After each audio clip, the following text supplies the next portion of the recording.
Muy buenas tardes, hermanos. Hoy vamos a tratar dos temas.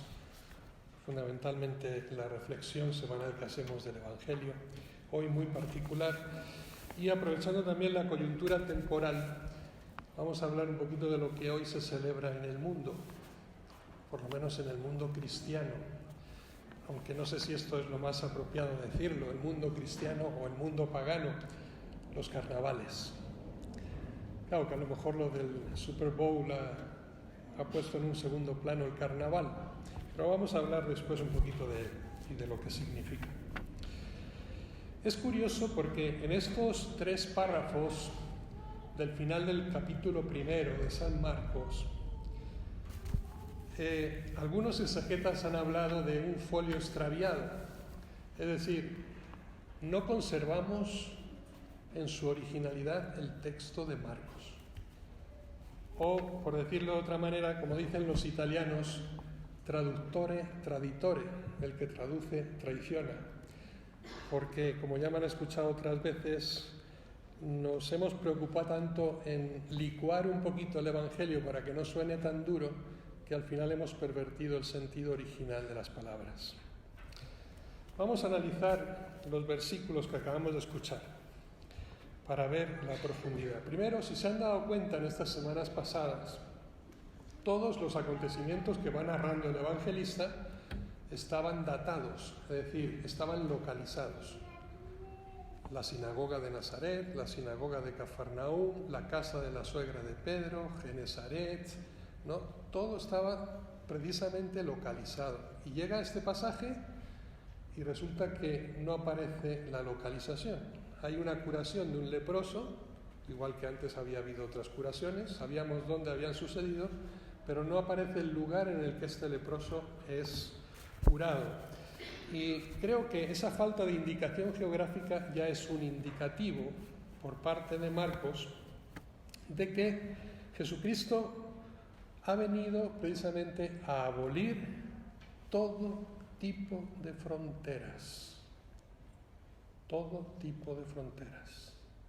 No hay un espacio particular para cada quien del cual se pueda sentir totalmente propietario. Fronteras de naciones, muros que levantamos en torno a nuestros estados, o incluso, por decirlo de una manera más profunda, Jesucristo viene a abolir incluso las fronteras que nos dividen a los hombres.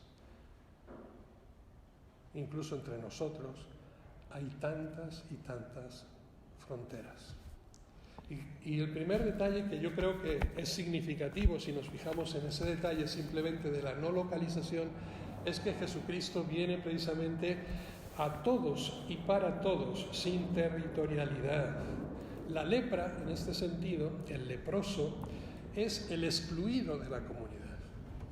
Lo leíamos en el Levítico, la primera lectura, en aquella legislación mosaica, cómo se había prescrito que esta persona tenía que vivir sola al margen de la comunidad, como un excluido, y cumpliendo siempre ciertas condiciones particulares.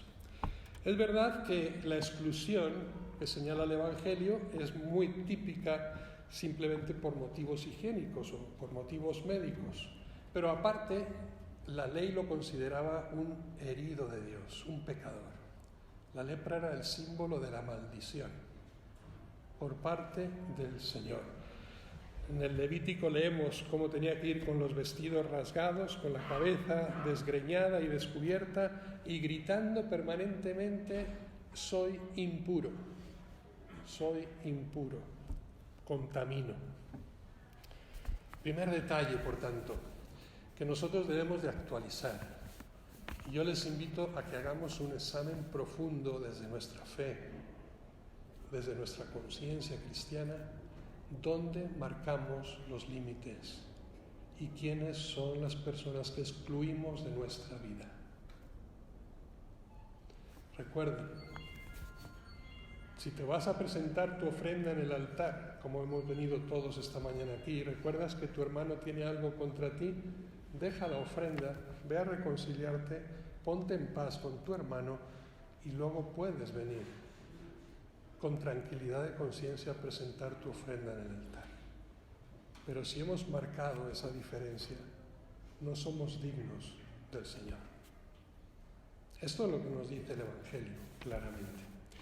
Segundo aspecto, una aparente contradicción, pero que al mismo tiempo yo diría que tiene un pleno sentido, o un sentido más profundo del que alcanzamos a ver a primera vista. Aquel leproso, en vez de alejarse, en vez de gritar que contamina, como debía hacer el leproso conforme a la legislación, resulta que hace todo lo contrario. Corre al encuentro de Jesús y de sus discípulos y se arrodilla a sus pies y les suplica. Era motivo de apedreamiento, era motivo de ejecución, aquel acto que estaba haciendo aquel leproso. Y sin embargo, aquí lo que vemos que se demuestra es lo que significa realmente creer, la fe. Es arriesgarlo todo por aquello en lo que creo. Aquel hombre arriesgó su vida porque creía en Jesús, creía en su poder, creía en la sanación posible por parte de él. Y no le importó romper todos los protocolos legales del momento para alcanzar aquello que creía profundamente en su corazón. Una vez más surge la pregunta actual: ¿qué estamos nosotros dispuestos a arriesgar por Cristo? Cuando se pone verdaderamente a prueba nuestra fe, cuando encontramos el primer obstáculo que nos aparta de Dios, retrocedemos, nos rendimos, miramos para otro lado, o incluso acusamos a Dios de que nos pone las cosas difíciles, o nos humillamos, nos postramos. Es la osadía de la humildad. ¿Recuerdan a Naamán el sirio y al profeta Eliseo? Aquel general sirio que había sido contagiado de lepra, y uno de sus sirvientes le dice: oye, yo conozco un gran profeta en Israel, ¿por qué no vas a él? Y emprende todo aquel viaje hasta Israel, encuentra finalmente al profeta Eliseo, y cuando le dice que quiere ser curado, Eliseo, casi con desprecio, le dice: ve a bañarte 7 veces al Jordán. ¿Y qué es lo que hace aquel general, tocado en su orgullo? Dice: ¿acaso no tengo yo ríos mejores y más grandes en mi tierra que tengo que venir a este charco a lavarme? ¿Quién se ha creído este hombre que es? Y una vez más su siervo le tiene que decir: oye, si te hubiera pedido algo difícil de hacer, algo que te costaría sacrificar, ¿no lo harías? Y basta que te ha pedido la cosa más sencilla, que es que te bañes 7 veces en el Jordán. ¿Por qué no lo cumples? Y aquel hombre se humilló y quedó curado. La humildad, característica necesaria en la vida cristiana. La humildad. Recuerden la respuesta de María siempre, cuando se le presenta la voz de Dios: he aquí la esclava del Señor, hágase en mí según tu palabra. La actitud perfecta del cristiano. Otro detalle, tercero. Les decía al principio, estas traducciones erróneas, yo les podría llamar un poco con nostalgia sucedáneas y con realismo anestesiantes. Compadecido de él, dice la traducción castellana mexicana, dice: Jesús se compadeció de él. Mentira, no dice eso el verbo griego. Y no se sorprendan, el verbo que usa es encolerizado. Encolerizado con él. Claro, esto choca mucho al espíritu cristiano. ¿Cómo vamos? Jesús encolerizado, por favor, ¿no? Sí, así es, un término muy difícil de entender, pero muy realista, y no encaja en la mente del copista o del traductor y simplemente lo diluye. Se compadeció de él. Claro, la compasión es un indicativo y una característica muy propia de Dios, nadie lo niega, ¿no? Pero el evangelista que habla de la misericordia suele ser San Lucas, el que toca la fibra no sensible de Jesucristo. Marcos es más realista y directo. Cambian a ese Jesús airado con una postura misericordiosa en el milagro, pervirtiendo totalmente el sentido. Vamos a explicarlo. Cristo se encuentra ante algo escandaloso. Por una parte, la enfermedad física, la lepra, y por otra parte, lo que ésta representa ante la sociedad en la que vive, que es la exclusión. Él, que ha venido a sembrar amor, a sembrar unidad, ve que simplemente se genera división y discordia. En su nombre. No es para sentirse irado, nostálgico de aquella obra original de la creación que él había hecho bella y buena, y ahora está viendo todo lo malo que hay en ella, como fruto del pecado del hombre, plasmado en esa imagen del leproso que se acerca a él. Se contradice, por tanto, el plan original de Dios. La creación está presa de la corrupción y del mal y devastada totalmente por el pecado de la humanidad. Es lo contrario precisamente a lo que Dios ama. ¿No hay motivo para estar airado? Ciertamente que Jesús es compasivo, nadie lo niega, pero la expresión del Evangelio que quiere llamarnos la atención es precisamente el sentido de contradicción que tiene Dios frente a aquella persona. Y una vez más la pregunta: ¿somos nosotros motivo de la ira de Dios? Cuando nos ve, ¿se siente agradecido por lo que ve en nosotros? ¿O provocamos ese primer rechazo, como nos quiere narrar hoy precisamente San Marcos? Encolerizado, por tanto, toca lo intocable. Toca lo intocable. No es solo palabra, es el gesto, es el sacramento. No le dice, como en otras ocasiones, quiero, queda limpia, no, dice, le tocó. Es el símbolo sacramental.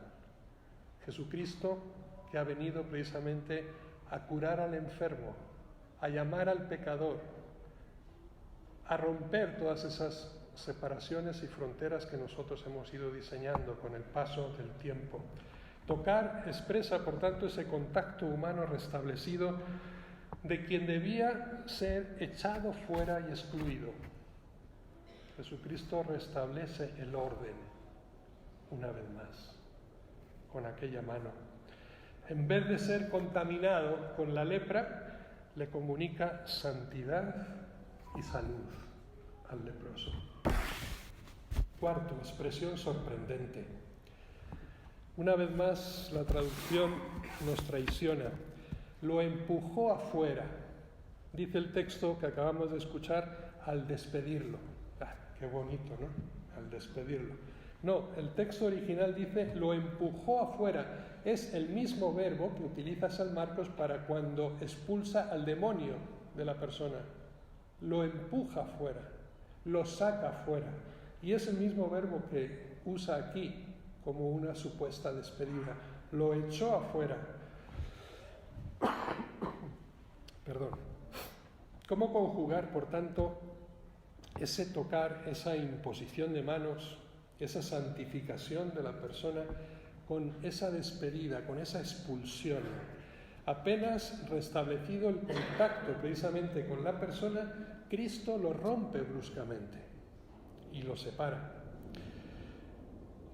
Sorprende sobre todo la actitud de irritación que hay en Jesús, prohibiéndole severamente, dice, prohibiéndole severamente, es un aviso serio de que no difunda nada de lo que ha sucedido. Una vez más nos sorprende, Jesucristo está irado. Y lo curioso es que no encuentra precisamente en la persona una respuesta generosa, siempre la contradicción. Te digo que no hables, tú hablas. ¿No? Lo expulsó fuera. El verbo significa, por tanto, tratar con amenaza. ¿Cuán grande sería esa emoción interna que sacudía a Jesús en ese momento? Esa exasperación interior, esa rabia interna, esa impotencia ante el mal que Él ha venido a sanar. Es como si, yo creo que todos hemos tenido esta sensación, ¿no? Cuando todo nos sale lo contrario de lo que esperamos, damos un puñetazo en la mesa, ¿no? O rompemos lo que tenemos delante. Parece ser que era como la actitud que el evangelista quiere diseñar de Jesús en ese instante. Es una rabia contenida, pero que él convierte en una caricia suave. Pero el evangelista quiere que nos demos cuenta de que Jesús no está contento con nuestra vida, con lo que hacemos con nuestra vida, que Él quiere cambiarla. ¿Sí? Obviamente la compasión existe, la caricia, el toque suave por parte de Dios siempre va a estar presente. Y quinto y último, ese último contraste, el mandato. No digas nada a nadie, un mandato inesperado. Frente a ese gesto milagroso, es curioso que Dios quiere que permanezca en silencio. Pero a cambio le dice, ve a presentarte a los sacerdotes para que les sirva de testimonio. Fíjense, lo importante para Jesús no es tanto la palabra, cuántas cosas digamos, sino el testimonio de cómo vivimos. Lo que importa es que aquel hombre dé testimonio con su vida de lo que ha sucedido en él, no la palabra, el hecho. Testifica el hecho que ha sucedido. Por eso ve al sacerdote, que quede testimonio de lo acontecido, acontecimiento salvífico. Y cada uno de nosotros, al ser tocados por Dios, cada vez que participamos del sacramento, nos convertimos en testigos de la verdad, o deberíamos convertirnos en testigos, de tal manera que nuestra vida, sin necesidad de expresar muchas palabras, representan la verdad y el bien en el que creemos. San Agustín nos dice que Cristo es palabra no solo en lo que dice, sino también en lo que hace. Sus acciones se hacen, por tanto, mensaje, palabra, y la palabra proclamada se hace a su vez acontecimiento. Y el último detalle del Evangelio dice que Jesús ya no podía presentarse en público en ninguna ciudad y se quedaba afuera en lugar solitario.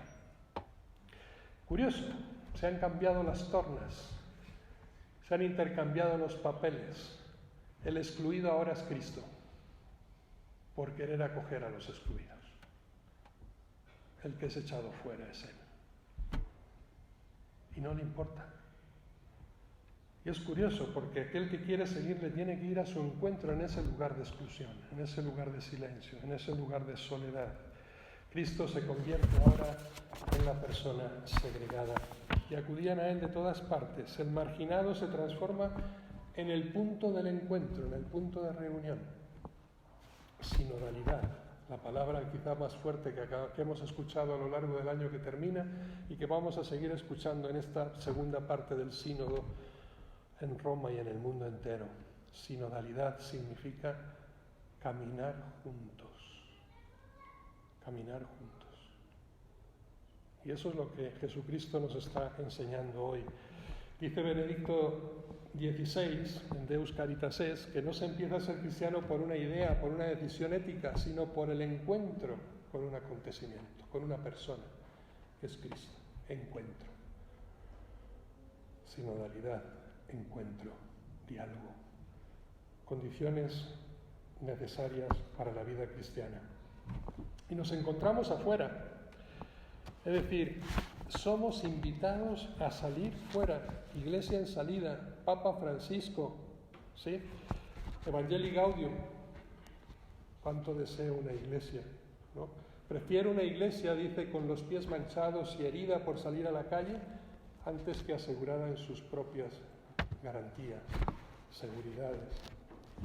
Espacios abiertos. La salvación habita en espacio abierto, sin frontera, no en confines angostos que nosotros construimos para Dios y nuestro encuentro personal. Sorpresa, son ellos precisamente entonces los excluidos, los autoexcluidos del reino. Las fronteras sirven solo para establecer dónde no se debe permanecer, dónde no debemos seguir. Y están hechas siempre para ser traspasadas y los muros para ser derribados. Y con eso termino la reflexión del Evangelio de hoy y simplemente permítanme que comente un poquito, como les decía al principio, del carnaval. Estamos en los 3 días de carnaval previos a la Cuaresma. La primera pregunta que deberíamos hacernos, o todos al revés, deberíamos saber responder es ¿qué es el carnaval? ¿Cuál es el origen del carnaval? ¿Es pagano o es religioso? ¿Qué significa carnaval? Hay 2 etimologías posibles, una latina y la otra hebrea. Carnaval, digamos que en el sentido típico en el que nosotros lo empleamos, viene de carnem levare, es decir, apartar la carne. Que lo pueden interpretar en el sentido lato propio, es decir, saben que en Cuaresma se nos pone el ayuno y la abstinencia. Miércoles de ceniza no comer carne, los viernes de Cuaresma no comer carne. Antiguamente ninguno de los 40 días de la Cuaresma se comía carne. Entonces carnaval era apartar la carne. En el sentido nutriente, nosotros podemos aplicarlo en el sentido amplio, apartarnos del pecado de la carne, ¿sí? De la lujuria, de la fornicación, ¿no? Otro sentido es el netamente hebreo, que sería la carne a Baal. Baal es un dios pagano que está en el Antiguo Testamento, que era la representación del mal frente al Dios de Israel, ¿no?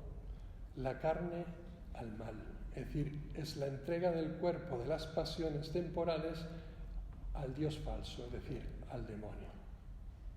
Las 2 acepciones son válidas. Ahora bien, entrando un poquito en nuestra celebración actual, que yo creo que no tiene nada que ver con esto, porque el que celebra el carnaval le da igual comer carne o no comer carne, o si hay que aprovechar la abstinencia para meterse una mariscada en el cuerpo, pues no sé dónde está la penitencia, ¿verdad? Porque el marisco es más caro que la carne, ¿no? Es un lujo. Yo creo que hay que entrar en el espíritu de la ley. Cuando ustedes hagan el ayuno y la abstinencia, entiendan por qué lo hacen, en el sentido de privación, de aquello que te gusta, de aquello que te agrada, ¿no? Y ofrecer el sacrificio de esa privación a Dios. En ese sentido, privarte de comer, sentir hambre, ¿no? Es el ayuno. Y Jesucristo, cuando habla del ayuno, dice: el ayuno que yo quiero, ¿no?, es un corazón contrito y humillado. Ese es el ayuno que yo quiero. Es decir, ¿de qué me serviría privarme de una comida que encima me va a ayudar a adelgazar, ¿no?, apoyando la dieta que estoy haciendo desde hace meses y no consigo que funcione?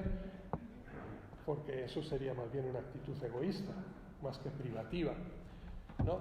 Y la actitud interior a la que nos invita precisamente la Cuaresma cuando estamos haciendo estas privaciones. Ese es el sentido profundo que tenemos que ver y que tenemos que vivir. Ahora bien, en esa degeneración del sentido original, precisamente religioso, una preparación para la Cuaresma, es decir, la antesala de la Pascua, la fiesta más grande del cristiano, la resurrección de Cristo, es toda una preparación en el tiempo para vivir el milagro, el acontecimiento de la fe. Se ha convertido simplemente en una satisfacción sensorial hoy día en nuestro carnaval.